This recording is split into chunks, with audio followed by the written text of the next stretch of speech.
Hi Aquarius, this is Jav. Welcome po sa ating channel.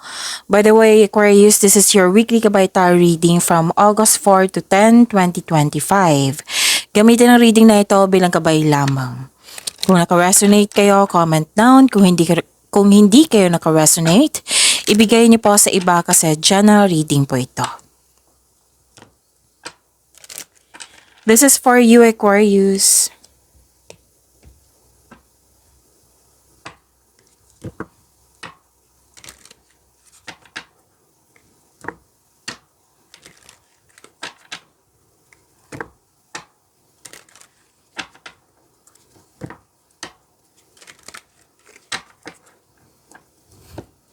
Para po ito sa iyo, Aquarius, ngayong August 4 to 10, 2025.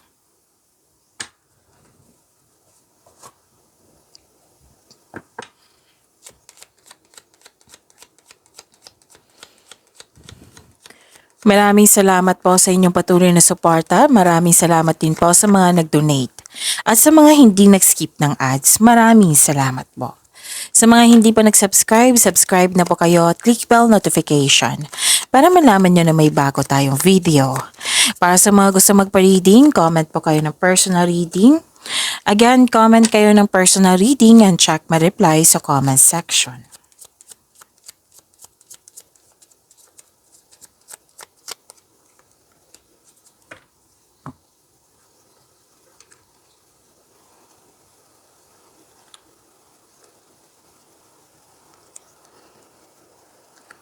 Okay, Aquarius. Love is blooming. Power, authority, and protection. May nag-uusap dito tungkol sa business. May nag-uusap tungkol sa business, big business. Pwedeng tungkol sa career and finances. May malaking influence ng isang mother figure. At nakita ko dito na may parating na malaking pera or di kaya'y importanteng news or information. Malalaman mo din yung totoong intensyon ng isang tao sa iyo.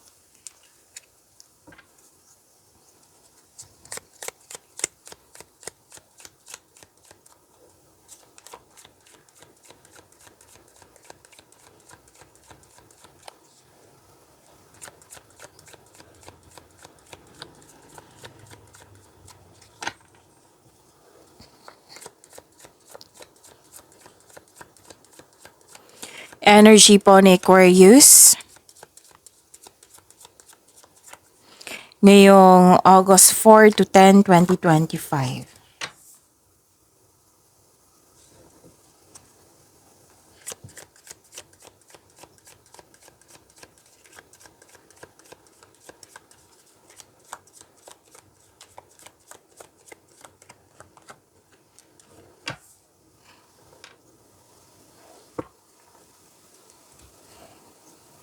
Kung may napansin kayo na repeating message, yan po yung pinupush ng cards nyo po. Like for example, nanood kayo sa isang video reading, sa inyong monthly Kabayta reading, yung first half of the month of August, tapos dito rin sa weekly Kabayta reading nyo. At may napansin kayo na repeating message. Yan po yung pinupush ng cards nyo na kailangan yung bigyan ng atensyon, solusyon, at aksyon kung maaari po. So ano yung energy ni Aquarius?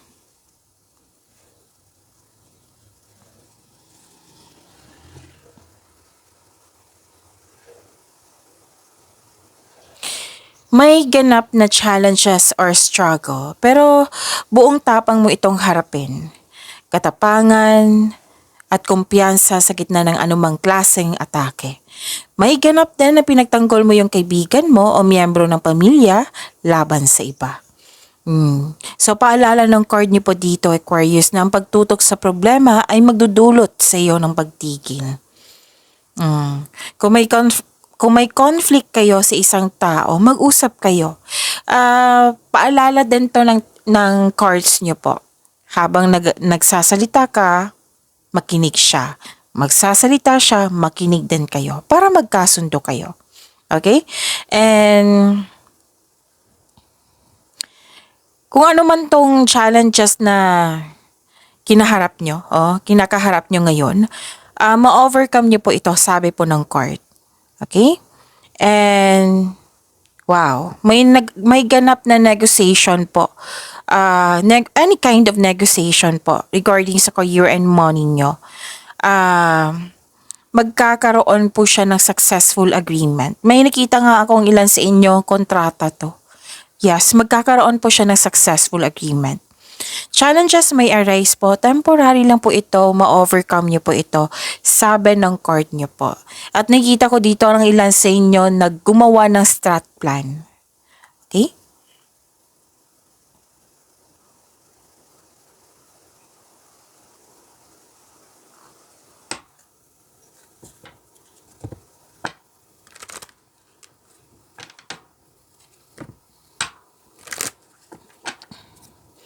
Mas lumawak yung ambisyon nyo sa buhay, kaya mo maging leader, magaling kayo na leader. It might be may leadership role na binigay sa inyo. Oo. Yung lumabas dito na power, authority, protection, andito po. You have the power, authority. You want to win at all cost. Authority person kayo. Mapag-isip, matalino, patas o etikal. Ginagamit mo ang katalinuhan mo o lohika para makamit ang tagumpay. Gumagawa ka ng aksyon upang manindigan. At makinig din kayo sa inyong intuition, magtiwala sa iyong boses. Gumagawa ka ng lohikal na aksyon sa iyong mga layunin sa buhay. May promotion ako nakikita dito, Aquarius. Alam niyo naman kung ano yung promotion, di ba? Pwedeng pagtaas sa posisyon, pagtaas ng kita, sweldo, allowance. Yung sabi ko sa inyo na leadership role, nakikita ko rin dito. Pwedeng in-offer sa iyo or leader na kayo dyan, na ginampanan mo ng maayos yung pagiging mabuting leader mo. Tapos nakikita ko dito, ginagalang ka at kinikilala ka ng mga tao nang dahil sa marami ka ng kontribusyon dyan na naging successful. Kung may legal issues kayo, legal matters po, any kind po, kung meron po, makaka-receive kayo ng mabuting balita.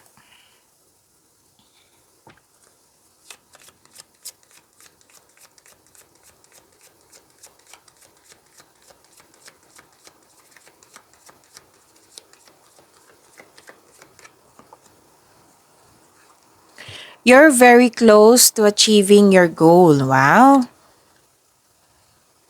Claim niyo po. Aquarius.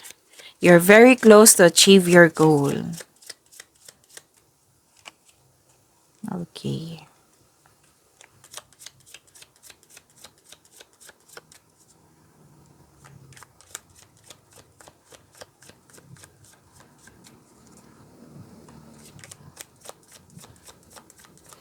Career and money ni Aquarius.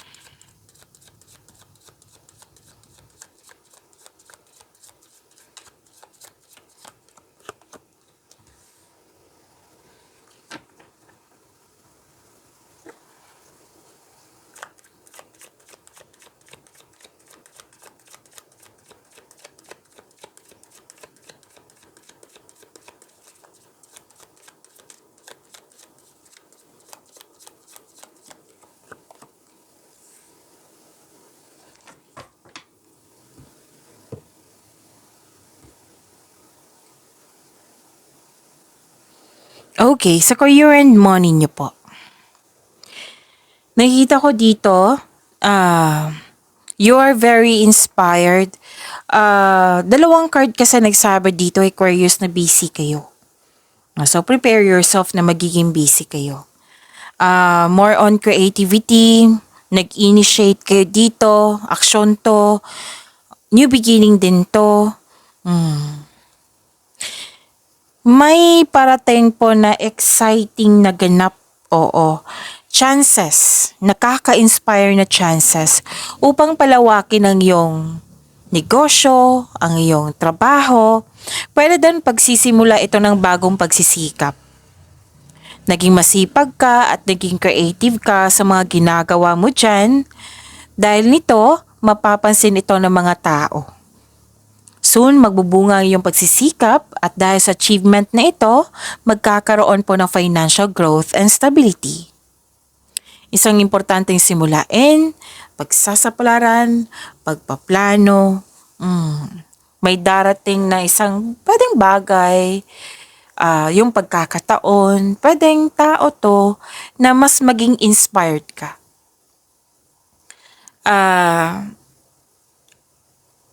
This card tells you nagdadala ito ng inspirasyon na gagabay sa iyo patungo sa pagsisimula ng isang bagong pagkikipagsapalaran.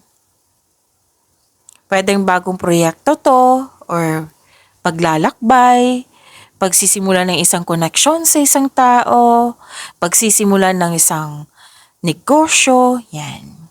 So this card asks you to stay open sa mga signs na bigay ni universe and take action when they appear. May chance ang iba sa inyo na maglakbay sa malayong lugar or mag-abroad.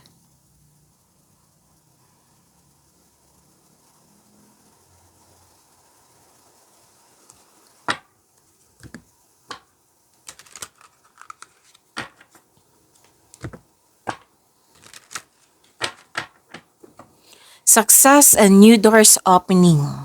Collaboration, expansion, yan yung nakikita ko dito sa inyong career and money. May parating na opportunity, pero may nakita ko ditong emotion. Parang fear, doubt, or hesitation ito. Pero gusto mo. Oo, nakikita ko dito gusto mo itong opportunity na ito. Let's say, example po, natatakot ka sa pagkuha ng posisyon na ito, pero gustong-gusto mo.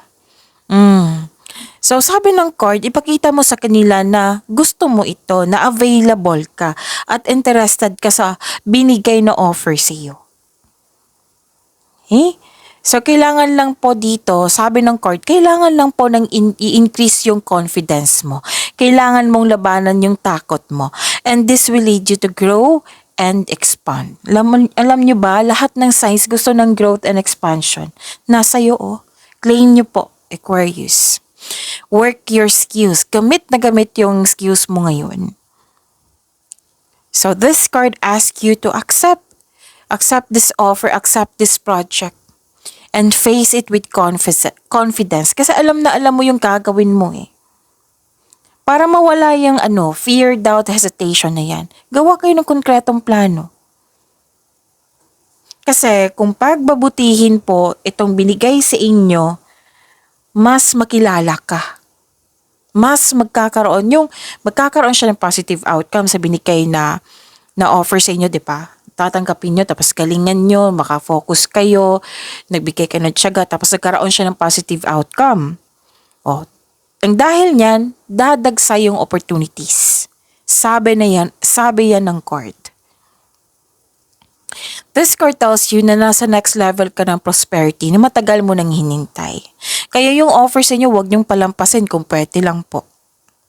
Pwedeng dagdag trabaho to or dagdag kaalaman.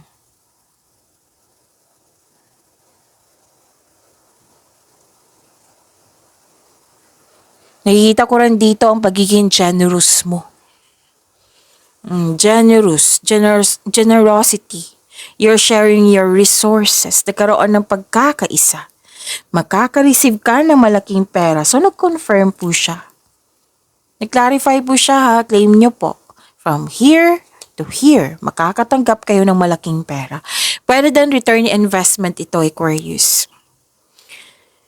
Pwedeng ito ay parating na or dumating na. Nagbibigay ito ng happiness sa iyo.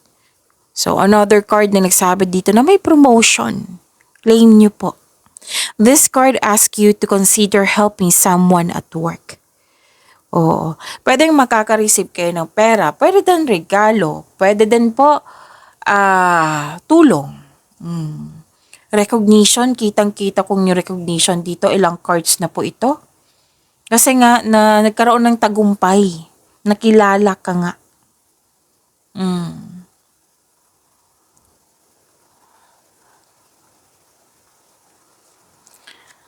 This is victory mahigit pa sa success. May promotion po ha, nang dahil sa kasipagan. Financial growth after a period of struggle. Your discipline and hard work are paying off, so enjoy this time.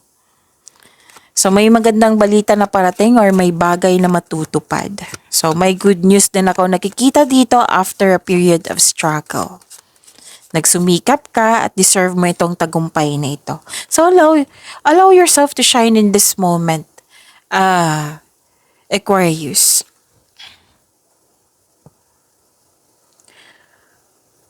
Oh, ito yung sinabi kanina sa cards nyo na consider helping someone at work. Oh, kasi that is also generosity. Like for example, alam mo yung ideas. Ideas is a blessings. Tapos yung isa, yung kasamahan mo, hindi niya alam kung ano yung gagawin niya. Na alam mo. So, shinare mo sa kanya. That is generosity. Oh, hindi naman ibig sabihin for material na bagay lang yung pagiging generous. Pwede din sa ideas po. Helping hand. Again, helping hand. Need others to assist with services. Increase productivity. No one can handle it all. Pwede din itong mag-ask ka ng help kung marami ka ng, kung hindi mo kaya, kung hindi mo kayang dalhin yung mga ginagawa mo dyan. So, ask for help kung pwede po.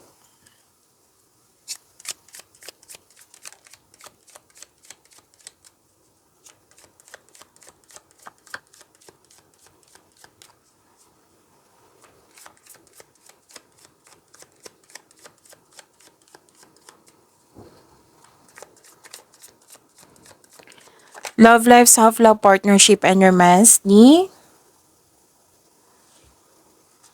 Aquarius.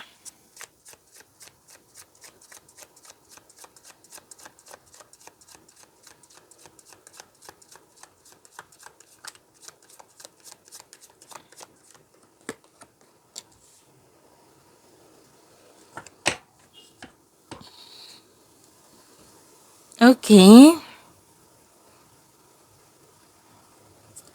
So, love life, self-love, partnership, and romance. Okay.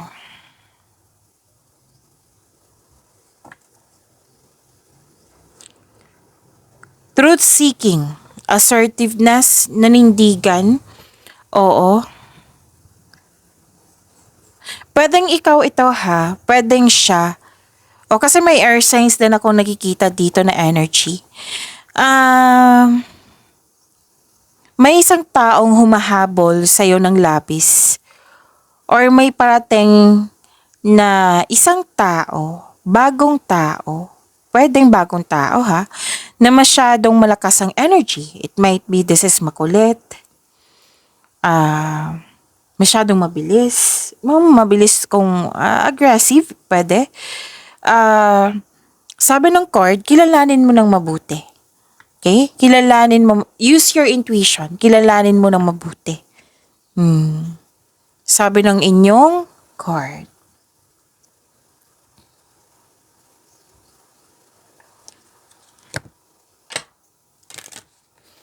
Oh.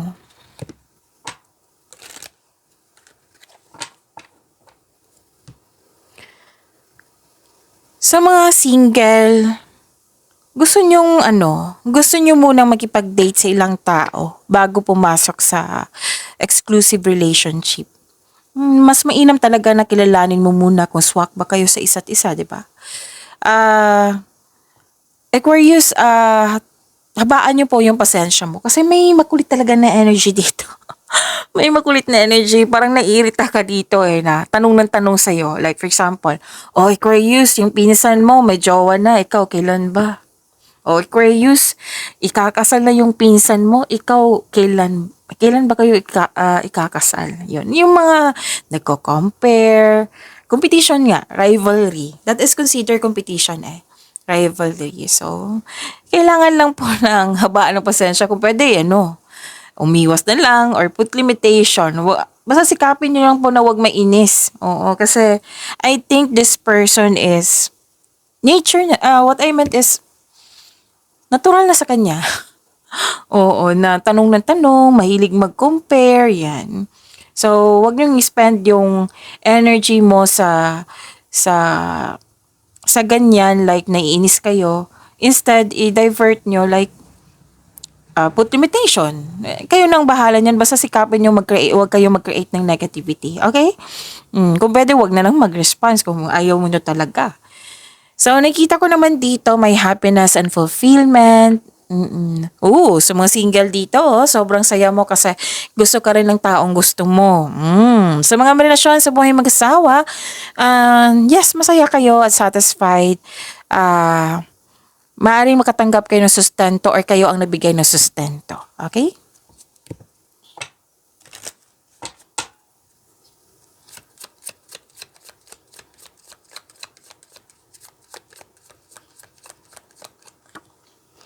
Balance. There needs to be a healthy balance of physical, emotional, and spiritual intimacy for a relationship to be sustainable. Pag-imanin niyo po yung blessings na binigay sa inyo. Aquarius, see you tomorrow. Maraming salamat.